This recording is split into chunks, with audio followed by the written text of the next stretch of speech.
maupun undang-undang yang lain ya. Undang-Undang 39 itu bilangnya begini, di konstitusi juga ya, tanggung jawab pelaksana. Jadi kan negara itu memiliki apa namanya kewajiban hak asasi manusia, memenuhi apa namanya melindungi, menghormati gitu ya. Kalau dalam konteks internasional ada 3 genre besar di Indonesia ya, 3 besar genre itu dijadikan 4 genre ya. Teman-teman bisa lacak di konstitusi maupun di Undang-Undang 39 tahun 99 di pasal 70 sekian, jadi dibaca saja. Nah, itu kan meletakkan bahwa tanggung jawab utama dalam konteks hak asasi manusia adalah pemerintah. Tanggung jawab hak asasi manusia, kewajiban hak asasi manusia itu ada pada negara, terutama pada pemerintah. Jadi kalau ngomong soal hak asasi manusia, ya kita noleh pertamanya memang kepada pemerintah. Tapi itu hanya untuk penyelenggaraan pemerintahan. Tapi kalau dia penyelenggaraan yudikatif, ya tidak hanya kepada pemerintah, tapi pada lembaga yudikatif, DPR, DPRD, ya, pemerintah-pemerintah pusat maupun Pemda. Jadi ngomong hak asasi manusia, ketika ngomong yudikatif ya kita tengok kebijakan hukumnya, kebijakan perundang-undang yang dibuat oleh mereka, termasuk perundang-undangan yang dibuat oleh eksekutifnya. Nah, itu jadi tidak semua kalau di konstitusi dan di Undang-Undang 39 itu ditekankan memang yang terutama kewajiban pemerintah, karena memang kewajiban ini dianggap sebagai daily proses gitu. Sehingga yang karena daily proses ya pemerintah yang paling punya kewenangan untuk itu, kemampuan untuk itu, termasuk pengelolaan anggaran negara. Nah, itu dia. Jadi kalau ada orang lapar, ya, kalau ada orang kehilangan pekerjaan tiba-tiba, nah itu yang ditoleh memang pemerintah karena dia punya kewajiban. Nah, itu kalau yudikatifnya. Legislatif. Kalau yudikatif bagaimana? Termasuk kewajiban yudikatif ya di lembaga-lembaga peradilan, ya, ya termasuk tanggung jawab mulai dari proses pencari keadilan, mulai dari pertama polisi sampai hakim, atau ya hakim dalam konteks sengketa-sengketa yang sifatnya perdata. Jadi sekali lagi saya tekankan bahwa ketika kita ngomong hak asasi manusia bersinggungan dengan konstitusi, sebenarnya hampir seluruh dunia di negara-negara ini, di seluruh dunia di negara-negara itu selalu semangatnya hak asasi manusia. Saya nggak akan ngomong prakteknya ya. Nanti kalau prakteknya memang babak belur, satu dengan yang lain berbeda-beda, memang tergantung pada bagaimana perilaku kekuasaan yang berlangsung. Ada yang baik, ya kan, karena baiknya karena sistemnya dibangun, check and balance-nya dibangun. Ada yang baik karena memang sejak awal budaya politiknya juga baik, visi politiknya juga baik. Ada yang baik karena memang dipahami secara baik gitu. Ada yang babak belur karena perilakunya, ya. Ada yang babak belur karena sikap politiknya yang totaliter dan sebagainya. Jadi memang dalam dimensi ini hak asasi manusia dalam konsepnya adalah cita-cita hampir seluruh konstitusi di semua negara di dunia. Saya nggak berani ngomong 100% karena belum pernah ngecek 100%, tapi saya yakin sebenarnya 100% itu cita-cita konstitusionalitasnya adalah cita-cita hak asasi manusia. Nah, mungkin itu pengantarnya. Terima kasih. Terima kasih Pak Anam untuk pemantik gitu ya di awal diskusi kita bareng-bareng ini.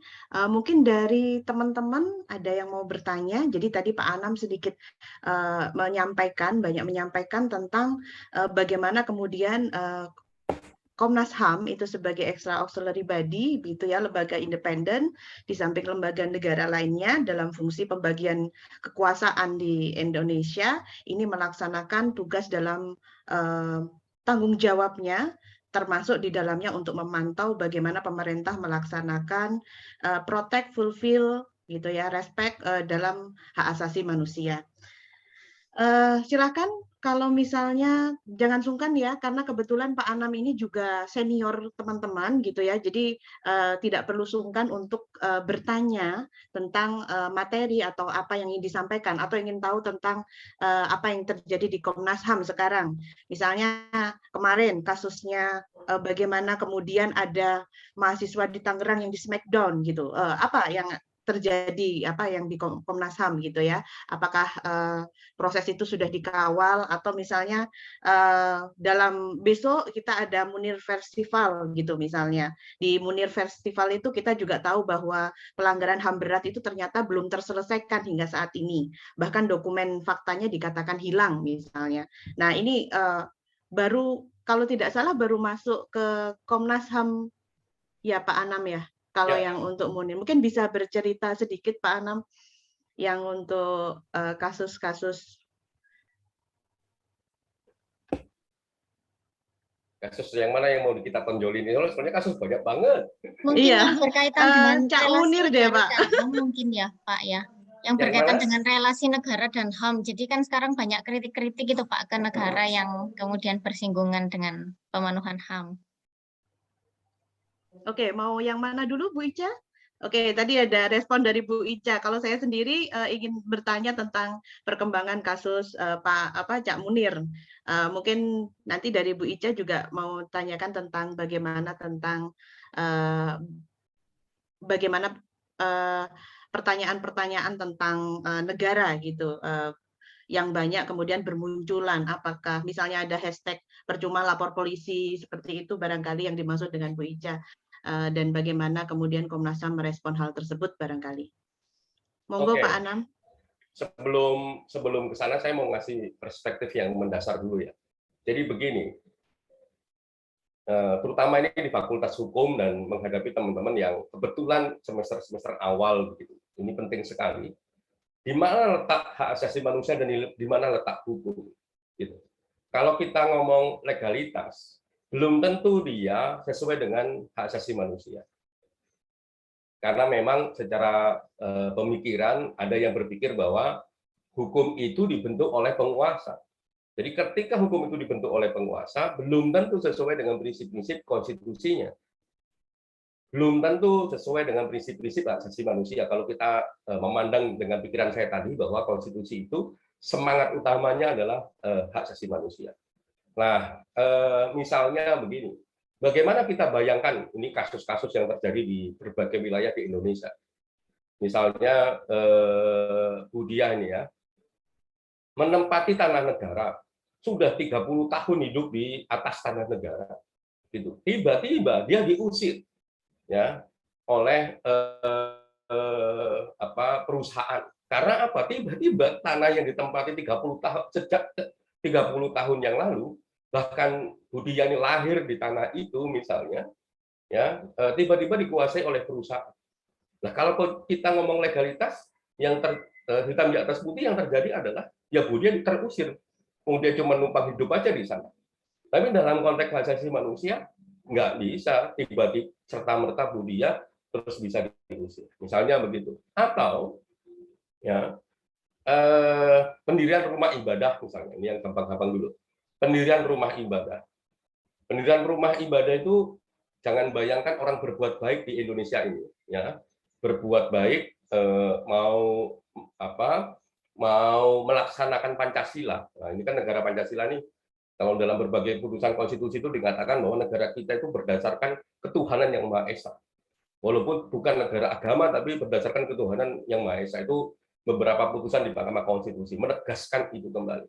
Bayangkan dalam pelaksanaan putusan Mahkamah Konstitusi tersebut, ya kan, ada orang yang mau mendirikan masjid, mau mendirikan gereja, tiba-tiba nggak bisa mendirikan gara-gara tidak terpenuhi 60-90 kalau di seluruh wilayah Indonesia. Kalau di Aceh 90-120 lebih gila lagi misalnya. Nah, kalau dalam konteks legalitas itu ada PBM-nya, itu ada pergubnya. Akhirnya orang mau berbuat baik, melaksanakan konstitusi tidak bisa dilaksanakan. Nah, dalam konteks hak asasi manusia itu pelanggaran hak asasi manusia. Jadi belum tentu apa-apa yang diatur dalam konteks hukum, ya kan, perilaku-perilaku yang juga diambil oleh petugas-petugas negara yang lain dan petugas pemerintah itu sesuai dengan hak asasi manusia. Makanya hak asasi manusia itu menyasar semuanya. Nah, atau lebih ini karena ini masih banyak anak muda ya, ada satu kebijakan misalnya di beberapa negara di Jazirah Arab. Awalnya ini sangat terbuka, ya, nggak ada aturannya ini awalnya. Ya dianggap sebagai satu perilaku norma-norma agama begitu. Tapi norma agama yang berkembang. Terus dibukalah wilayah tersebut menjadi wilayah pariwisata yang sangat banyak, wisata dunia begitu. Nah, setelah hiruk pikuk dengan wisata dunia itu tiba-tiba lahirlah satu undang-undang pidana begitu ya, yang mempidanakan orang pegangan tangan kalau bukan muhrim. Lah, coba bayangin, kalau dalam sisi hak asasi manusia, apa kejahatan yang dilakukan dalam pegangan tangan bukan muhrim? Gitu. Jadi memang belum tentu aspek-aspek legalitas itu, ya, yang legal begitu sesuai dengan hak asasi manusia. Belum tentu menjalankan undang-undang itu bisa menghadirkan rasa keadilan berdasarkan hak asasi manusia. Artinya memang belum tentu menghadirkan rasa keadilan yang sesuai dengan konstitusi. Nah, dalam perspektif itu, kalau kita melihat berbagai kasus, nggak heran kalau banyak kasus, ya, yang memang dalam konteks hak asasi manusia bermasalah, gitu. Tidak hanya sekedar nggak melanggar undang-undang, pelaksanaan dari undang-undang pun juga banyak dalam dimensi hak asasi manusia banyak melakukan pelanggaran. Misalnya ini karena fakultas hukum ya. Ada yang mau calon jaksa nih kayaknya. Di undang-undang kejaksaan masih diatur bakor pakem. Ya. Gimana kita membayangkan orang yang kepingin memilih Tuhannya, memilih ritualnya, agar dia menjadi orang yang soleh, orang yang baik gitu, tiba-tiba dia dihukum oleh negara gara-gara pilihan ketuhanan. Gara-gara apa? Gara-gara dianggap sesat. Dan dianggap sesat oleh siapa? Oleh jaksa melalui bakor pakemnya. Nah, dalam konteks kayak begini coba, kita nggak usah ngomong di Indonesia ateis diterima atau tidak. Orang yang bertuhan saja bisa dihukum gara-gara bakor pakem. Itu banyak kasus model kayak begitu. Jadi kalau contoh-contoh kasus banyak banget. Dalam konteks Papua misalnya, bagaimana kita membayangkan masyarakat Papua yang harusnya menikmati kesejahteraannya dengan kedamaiannya, tiba-tiba konfliknya saben hari ada tembak menembak dan ada kekerasan. Karena apa? Ya karena memang kita tidak melihat kesetaraan dalam konteks bagaimana tata kelola yang baik di sana, terutama tata kelola keamanan. Nah, itu kasus banyak banget. Tapi saya nggak mau kasustis, tapi yang paling penting bagaimana kita memandang relasi antara legalitas dan aspek hak asasi manusia. Karena banyak kebijakan-kebijakan dan lain sebagainya begitu yang tidak sesuai dengan hak asasi manusia. Walaupun itu secara positif berlaku dan dilaksanakan, belum tentu tidak sesuai dengan hak asasi manusia. Banyak yang tidak sesuai. Contoh kata misalnya, bagaimana negara ini seolah-olah paling beriman, sehingga ketika ada orang yang tidak sesuai dengan koridor keimanannya dianggap sesat. Ini tidak hanya ngomong agama ya, termasuk kelompok-kelompok penghayat kepercayaan. Kalau kelompok penghayat kepercayaan instrumennya pakai bakor pakem itu yang ada di Undang-Undang Kejaksaan. Tiba-tiba jaksa menjadi seolah-olah orang yang paling beriman dan menilai bahwa si A si B ini sesat dan akan masuk neraka. Jadi mewakili ketuhanan. Dan padahal di konstitusi kita mengatakan bahwa setiap orang punya hak yang sama untuk memilih agama dan keyakinan dia. Ya, pasal 29 belum lagi ditegaskan dalam pasal 28 sekian hurufnya. Gitu. Nah, kalau soal kasus Munir, sampai saat ini kasus Munir lagi berproses di Komnas HAM. Apakah dia akan menjadi di bawah yurisdiksi Undang-Undang 26, artinya potensial menjadi pelanggaran HAM yang berat, ataukah bukan? Gitu. Kalau nanya saya secara pribadi, karena saya tahu detail kasusnya, ya saya sejak awal bahkan sebelum masuk Komnas HAM sudah mengatakan bahwa ini adalah pelanggaran HAM yang berat. Ada unsur sistematis, meluas, itu terpenuhi. Terus elemen of crime-nya juga terpenuhi. Kalau masih ada perdebatan soal apakah ini almarhum Cak Munir yang tunggal begitu ya, itu bisa disebut civilian population misalnya. Ya itu dalam perdebatan ICC masih sangat panjang. Tapi civilian population itu apakah memang person satu orang, ataukah memang dia civilian population itu bisa diwakili dengan simbol. Jadi kalau almarhum Cak Munir dianggap sebagai satu simbol, membunuh Munir adalah membunuh komunitasnya. Nah itu civilian population secara konvensional bisa ditafsirkan begitu. Tapi saya tidak mau menafsirkan civilian population, dalam Undang-Undang 26 itu cuma dikatakan bahwa serangan langsung ditujukan pada masyarakat sipil. Masyarakat sipil tidak dijelaskan apakah itu bagian seluruhnya. Tidak ada penjelasan yang rigid soal itu. Di ICC pun civilian population berkembang, tidak hanya jumlahnya harus banyak, harus berupa komunitas, tapi individu juga sedang ada beberapa kasus yang sedang diproses. Mungkin itu secara singkat. Terima kasih. Terima kasih Pak Anam. Ini sepertinya luar biasa ya, teman-teman ini langsung banyak yang ingin raise hand atau bertanya langsung. Ini saya dulu kan juga di sini ada di chat, tadi ada pertanyaan. Salah satunya menanyakan kasus Pak Anam tentang hukuman mati. Apakah melanggar konstitusi kita? Ya, kalau cita-cita konstitusi harusnya melanggar. Ya, kalau konstitusi per se, ya per se itu artinya letter, kita membaca konstitusinya bukan membaca penafsirannya, harusnya melanggar. Karena di konstitusi itu dikatakan, ini persis ini bunyinya dengan pasal 4 atau pasal 6 ICCPR, bahwa hak untuk hidup, hak untuk berpikir begitu ya, tidak boleh dikurangi dalam bentuk apapun dan oleh siapapun. Coba dicek di pasal konstitusi. Cuman pasal ini yang diajukan, ditafsirkan, jadi jadinya akhirnya menjadi penafsiran oleh Mahkamah Konstitusi. Saya tidak ngomong keputusan Mahkamah Konstitusi sah atau tidak, ya, tapi itu kan turunan dari penafsiran. Itu dikatakan boleh dilakukan asalkan menjadi ultimum remedium. Alasannya apa? Karena narkotika. Karena waktu itu yang mengajukan banyak yang terpidana narkotika, akhirnya kena sepleteran narkotikanya, bukan kena sepleteran esensi konstitusionalitasnya. Jadi pertanyaan itu kalau ditanya ke saya, apakah melanggar konstitusi? Secara literal konstitusi yang belum menjadi ranahnya Mahkamah Konstitusi, yang melanggar. Apalagi kalau kita ngomong praktek, ya hampir banyak hukuman mati ya tidak dilakukan dengan syarat-syarat yang sangat ketat sesuai dengan perintahnya Mahkamah Konstitusi sendiri. Sangat ketat itu misalnya kalau dia narkotika misalnya, ini yang paling banyak kasusnya ini soalnya. Kalau dia narkotika, terutama yang melibatkan orang asing misalkan, apakah dengan prosedur yang sangat ketat dan sesuai dengan prinsip-prinsip hak asasi manusia. Misalnya, ini banyak kasus yang terjadi. Penerjemah tidak kredibel penerjemah. Sehingga ketika dia melakukan pembelaan, padahal pembelaan itu adalah esensi dari satu proses pidana, akhirnya tidak tercapai. Gitu. Karena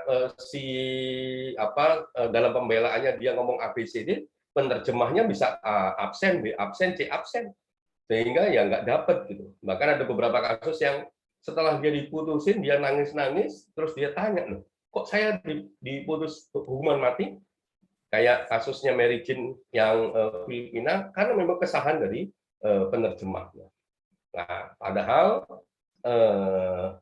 di banyak negara yang masih menerapkan hukuman mati, itu komprominya ketat, sangat ketat, nggak boleh sembarangan. Di kita masih bolong-bolong kayak begitu, apalagi kalau indeks kita soal kebersihan dalam ranah penegakan hukum itu belum clear, ya ada baiknya memang hukuman mati tidak dilakukan. Idealnya memang dihapuskan karena nggak menjawab apapun. Bagi saya yang seorang, misalnya ya, saya yang seorang gembong narkotika, jaringan besar, Bu Diah ini salah satu bagian dari jaringan saya misalnya, ya pengedar tapi ya kelas menengah lah misalnya begitu, jualannya cuma 1 kilo gitu. Nah kalau dia ketangkep, kepentingan saya ya segera mungkin lah Bu Diah ini dieksekusi, nggak usah lama-lama. Kalau dia lama-lama dieksekusinya, kapan-kapan bocor saya yang kena. Tapi kalau segera mungkin dia dieksekusi, ya kan jaringannya tertutup. Narkotika itu soal jaringan, dan narkotika itu soal TTP, bukan soal hukuman mati. Kalau saya ditangkap, harta benda saya semuanya dirampas, ya saya nggak punya jaringan dan saya nggak punya modal untuk memulai usaha lagi jualan narkotika. Nah, perampasan TTP itu belum jadi tren. Jadi hukuman mati bukan jawaban, apalagi korupsi. Terima kasih. Terima kasih. Oke, ini gimana nih? Yang pertama siapa nih? Karena luar biasa di chat banyak gitu ya, tapi di ini yang resen juga banyak. Mungkin saya kasih kesempatan untuk yang pertama ke Ratih. Ratih, silahkan. Mungkin pertanyaannya singkat saja ke Pak Anam, tapi tidak bermaksud membatasi kebebasan, tapi karena waktu kita juga terbatas. Oke, silakan. Terima kasih atas kesempatannya kepada Bu Dia dan juga kepada Pak Anam. Di sini saya memiliki, mohon maaf sebelumnya apabila mungkin pertanyaan saya masih mendasar, karena saya baru saja memahami tentang materi-materi ini. Yang pertama, bagaimana tindakan yang sebaiknya dilakukan oleh Komnas HAM apabila memang terjadi pertentangan antara asas legalitas dan kemanusiaan itu? Mana yang harus lebih diutamakan, Pak? Lalu yang kedua itu mengenai perkawinan, Pak. Kalau tidak salah yang saya ketahui dari apa yang saya baca itu kan perkawinan itu diakui apabila mereka menganut satu agama seperti itu. Nah, dari case yang saya lihat, pernah saya lihat seseorang yang dua orang yang menikah beda agama itu akhirnya salah satunya tuh harus ngikut ke satu agama agar mereka bisa diakui secara sah di atas kertas. Namun dalam kehidupan sehari-hari mereka masih beribadah sesuai dengan agamanya masing-masing. Nah, kalau menurut saya itu kan keputusan mereka itu sudah sesuai dengan hak asasi manusia mereka seperti itu. Kalau menurut Bapak sendiri apakah itu pelanggaran atau tidak? Terima kasih. Oke, ada 2 pertanyaan Pak Anam. Satu tentang kalau legalitas dan kemanusiaan, ini kemudian mana yang akan dipilih oleh Komnas HAM, terjadi pertentangan. Kemudian yang kedua tentang kasus pernikahan beda agama. Nah, ini seperti apa untuk istilahnya penyelesaian, apakah itu sudah mewujudkan hak asasi seseorang? Karena perkawinan beda agama itu kan tidak diakui sebenarnya. Monggo Pak Anam. Ini luar biasa kasusnya banyak sekali Pak Anam.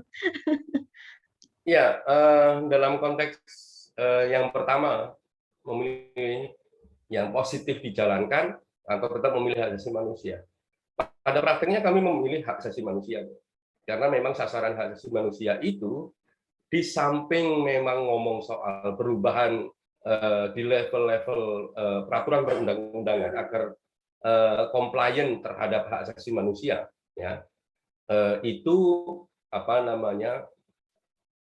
karena kalau dalam negara hukum itu ya hukumnya dibetulin juga di samping memang perilakunya.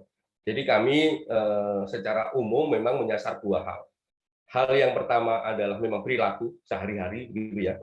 Hal yang kedua adalah soal kebijakan peraturan perundang-undangan, mulai dari undang-undang sampai bahkan peraturan di level menteri, permen-permen itu dan sebagainya itu juga kami evaluasi. Perda, Pergub dan sebagainya itu kita evaluasi. Kami bisa nyatakan bahwa itu tidak sesuai dengan hak asasi manusia. Kenapa? Kok bisa undang-undang HAM misalnya atau konvensi-konvensi hak asasi manusia kok bisa mengevaluasi undang-undang yang lain? Ini kan kayak setara begitu, ya kan istilahnya kayak setara begitu kan. Kalau dalam ilmu negara kita itu kan undang-undang dengan undang-undang nggak bisa mengevaluasi, ya kan, nggak boleh saling nyalip ini. Sesama bajai nggak boleh saling nyalip kan gitu. Kalau di konvensional, dalam konteks hak asasi manusia tidak. Ada satu prinsip dalam tata kelola undang-undang dan berhubungan dengan berbagai instrumen hak asasi manusia di internasional. Itu namanya mirroring gitu, pengutamaan. Jadi siapa yang diutamakan dalam konteks pilihan, itu instrumen hak asasi manusia. Kenapa instrumen hak asasi manusia? Logikanya sederhana, salah satunya. Instrumen hak asasi manusia itu dibuat oleh negara-negara yang berdaulat. Jadi tidak persen to persen, tapi dibuat oleh negara-negara berdaulat. Sehingga kalau kita ngomong konvensi sipil politik, kovenan sipil politik, kovenan ECOSOC, konvensi anti penyiksaan dan sebagainya, itu dibuat oleh negara-negara yang berdaulat, termasuk juga Indonesia. Kan begitu, dibuat, terus habis itu ada yang menyetujui dan sebagainya, berkomitmen melaksanakan dan sebagainya. Prosesnya bagaimana? Ya, intinya adalah ketika itu sudah diakui oleh sebuah negara, dia harus diterapkan. Terus bagaimana kalau ada singgungan-singgungan yang ketat, misalnya tabrakan antara norma hukum undang-undang yang ada di nasional sama yang di dalam konvensi atau kovenan. Prinsip utamanya harus ada harmonisasi. Nah, harmonisasi ini siapa yang jadi rujukan? Yang jadi rujukan prinsipnya adalah kovenan. Itu yang disebut sebagai asas pengutamaan. Jadi ada asas pengutamaan, makanya ada skenario harmonisasi. Nah, dalam pelaksanaan kovenan lebih teknis lagi, itu pelaksanaan dari kovenan harus dilaporkan kepada komitenya, komite masing-masing kovenan. Dan salah satu yang harus dilaporkan adalah perubahan-perubahan kebijakan yang sifatnya undang-undang, baik itu direvisi, dicabut, dihilangkan dan sebagainya. Kalau enggak, ya dia akan kena terus. Misalnya nih, ya walaupun ini masih berproses dan belum goal ya, yang karena ini fakultas hukum, yang paling dekat misalnya begini, di kitab undang-undang hukum pidana kita itu nggak ada istilah penyiksaan. Yang ada adalah istilah penganiayaan. Secara diametral penganiayaan sama penyiksaan berbeda, walaupun seolah-olah mirip gitu, tapi jauh berbeda. Nah, itu oleh Komite Anti Penyiksaan, karena Indonesia sudah menjadi anggota komite tersebut, sudah compliant dengan kovenannya, dia harus mengubah penganiayaan menjadi penyiksaan. Nah, ini sedang diproses dalam draft RKUHP kita, itu udah muncul kata penyiksaan. Nah, misalnya kayak begitu. Jadi kalau dikatakan dipilih yang mana legalitas atau positivitis atau pelaksana dari undang-undang atau kita merubah undang-undangnya, Komnas HAM menyasarnya itu. Banyak contoh-contoh yang kita kepingin ubah. Misalnya kayak bakor pakem. Ya, bakor pakem itu sedang kita rencanakan untuk diubah. Kalau enggak kan orang kepingin berbuat baik, memilih Tuhannya sendiri, memilih keyakinan dan kepercayaan sendiri, tiba-tiba dianggap sesat oleh negara yang belum tentu negaranya juga lebih baik gitu. Kalau kita ngecek indeksnya di KPK kan juga berat. Indeks korupsinya misalnya, masa orang yang koruptor menggantikan malaikat-malaikat yang boleh menilai apakah dia masuk surga atau masuk neraka, kan bahaya banget kayak begini. Jadi yang kita pilih dua-duanya. Jadi pekerjaan hak asasi manusia itu di samping merubah perilaku, makanya banyak instrumen yang mengatur perilaku. Polisi tidak boleh menangkap, misalnya kalau nggak ada surat, atau polisi tidak boleh melakukan permintaan informasi secara tertutup dan sebagainya. Itu ngomong perilaku misalnya. Nah, di samping itu juga ngomong nyasar kebijakan. Nah, itu yang pertama. Yang kedua soal beda agama. Kamu yakin di Indonesia nggak boleh? Jangan-jangan informasinya yang salah. Di Indonesia itu dibolehkan, katanya. Siapa nggak dibolehkan? Coba dicek aja deh. Di Indonesia itu dibolehkan, nikah beda agama dibolehkan. Cuman model pernikahannya memang tidak. Kalau Islam dengan Kristen atau Islam dengan agama yang lain, misalkan, karena Islam biasanya dicatatkan di KUA, tidak dicatatkan di KUA, tapi dicatatkan di catatan sipil. Ada pengakuan negara di situ. Boleh, formnya ada. Form nikah beda agamanya ada. Jadi bukan nggak boleh. Saya koreksi. Jadi kalau mau nikah beda agama, nikah aja, tapi tolong dipelajarin detail aturannya. Bahkan ini sejak tahun 80-an sudah ada instrumennya. 86 atau 85 begitu, ada instrumennya. Gitu ya. Disiap-siap aja kalau yang mau nikah beda agama, pelajarin dulu syarat administrasi. Ada formulirnya. Jadi kalau siapa ini namanya Ratih mau punya pacar beda agama, ya kan, nanyanya jangan ke KUA, ya nanyanya ke tempat lain yang lebih ngerti soal hukum perkawinan ini. Kalau nanya ke KUA, biasanya ya ini anomali di kita ya. Banyak institusi pusat yang ada di berbagai daerah, ya itu memang perkembangan informasi atau bahkan informasi yang jadul begitu, itu dia tidak kuasai. Makanya tiba-tiba terus ngomong nggak boleh karena memang dia nggak tahu. Kalau nggak tahu harusnya bilang nggak tahu. Jadi ketika ada pelayanan terhadap masyarakat terus tidak dinilai tidak bisa, padahal bisa.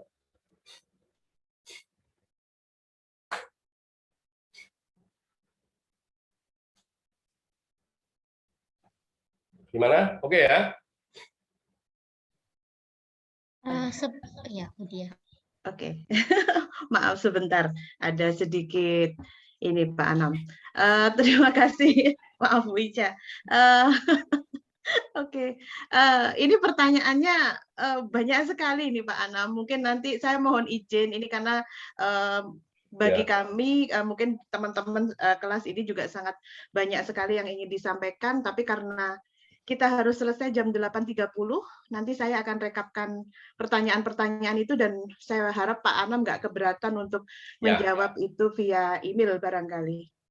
Atau via ini nanti saya coba rekapkan. Direkap aja, saya akan jawab singkat-singkat aja. Oke, baik Pak Anam. Mungkin itu barangkali Pak Anam ada closing statement karena waktu kita tinggal 3 menit, Pak. Oke. Gini teman-teman, hak asasi manusia itu dalam konteks konstitusi sangat penting sekali. Seperti yang pertama saya bilang bahwa hampir semua negara konstitusinya itu di seluruh dunia ini konstitusinya itu mengatakan dan mengakui bahkan memberikan perlindungan terhadap hak asasi manusia. Itu clear. Soal bahwa prakteknya ngalor ngidul begitu, ya itu soal praktek. Tapi soal cita-citanya itu cita-cita hak asasi manusia. Oleh karenanya belajar atau memandang hak asasi manusia ya jangan diberi jarak gitu. Oh ini kan hak asasi manusia produknya Barat, tidak. Oh ini hak asasi manusia lahir dari kebudayaan lain, oh tidak. Coba tengok konstitusi kita. Konstitusi kita sendiri misalnya, bahkan dalam sejarahnya dari konstitusi yang berubah-berubah itu tidak ada satu konstitusi yang tidak mengakui hak asasi manusia. Nah, kalau kita menuduh bahwa hak asasi manusia dari Barat dan lain sebagainya, kita mengingkari ya kan para pendiri bangsa kita.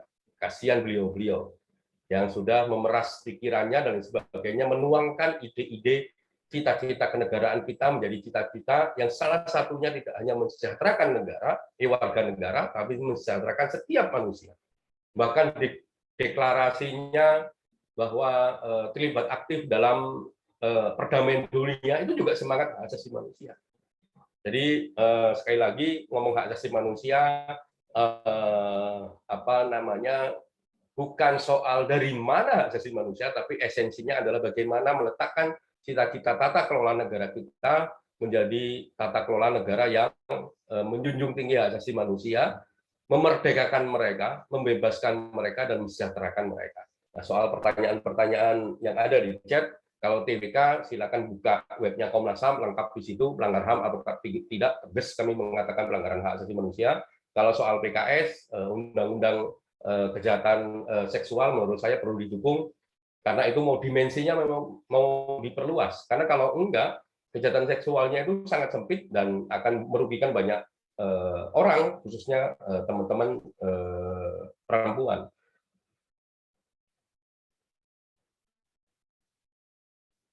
Oke, baik Pak Anam, terima kasih sekali dan mohon maaf teman-teman yang lagi raise hand gitu, mohon maaf sekali. Mungkin nanti lain waktu di next kuliahnya Pak Anam, saya bisa undang teman-teman untuk izin untuk mengikuti di kelas yang lain gitu, karena banyak sekali pertanyaan. Terima kasih Pak Anam untuk waktunya dan mohon maaf atas ada permasalahan di pagi hari tadi sehingga tidak bisa masuk ke Zoom. Terima kasih Bu Priska, Bu Milda, dan Bapak Ibu yang lain yang sudah join. Terima kasih juga kawan-kawan dan sampai jumpa di kuliah hari Kamis. Terima kasih. Assalamualaikum warahmatullahi wabarakatuh. Tetap sehat. Waalaikumsalam warahmatullahi wabarakatuh. Terima kasih banyak. Terima kasih. Yuk, saya izin meninggalkan ya. Oke, monggo.